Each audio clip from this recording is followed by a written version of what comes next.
Alright guys, it's Charlie Tango 1994 back with another YouTube video. Something a bit different this time, in that a while back I posted a video of my old CB preamp amplifier that I sold really quite a few months ago now, and it's picked up quite a lot of visits, I have to say, compared to a lot of the other videos on this channel. It's proven to be fairly popular, certainly compared to some of the others.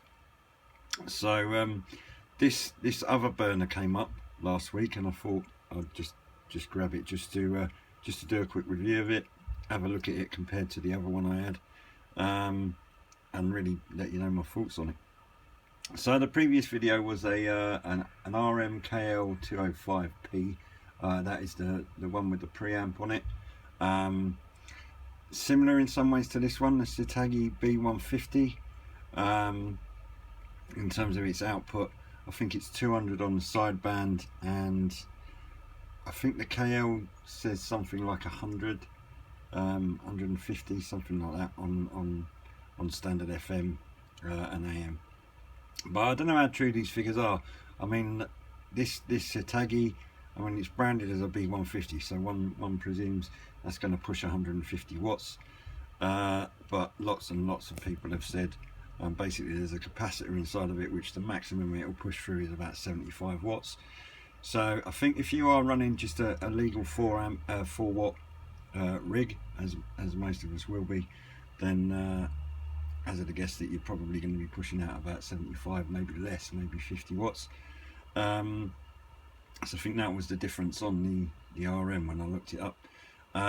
But you know, I bought this as a 150 watt stroke 200 watt on the sideband, and you know, it may be, it may not be, and I haven't really got a way of testing it either. And at the end of the day, I've only really bought it just so I can review it, and I'm gonna flog it, so it makes no odds to me really. In terms of its operation, much less complex is the wrong word, because the RM isn't difficult to operate either. The difference is that there's a third button on the RM because of the preamp, so you can have just the preamp on or the amplifier. So one is increasing the signal on the output, one is increasing the signal on the input, and this one is much more straightforward in that it's either on or off, and then the switch between AM, FM and sideband, and that basically is it. In terms of the back, I'm sure most of you guys already know, but just in case you don't, I'll try and just get in there.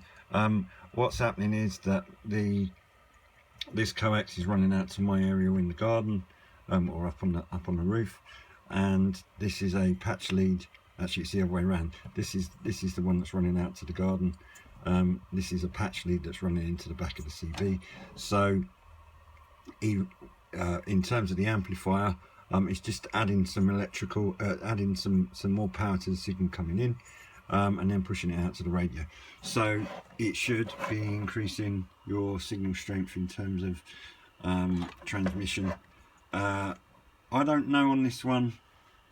I don't think it is the case that there's an automatic preamp.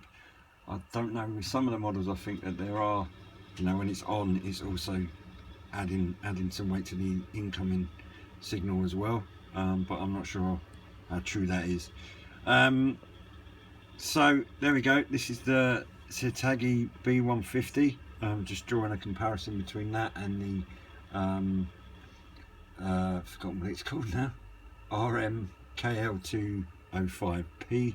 The one thing I would say about it, it seems to have slightly bigger fins, which when these guys are on and being used quite heavily, I imagine they heat up quite a lot. So a bit like on a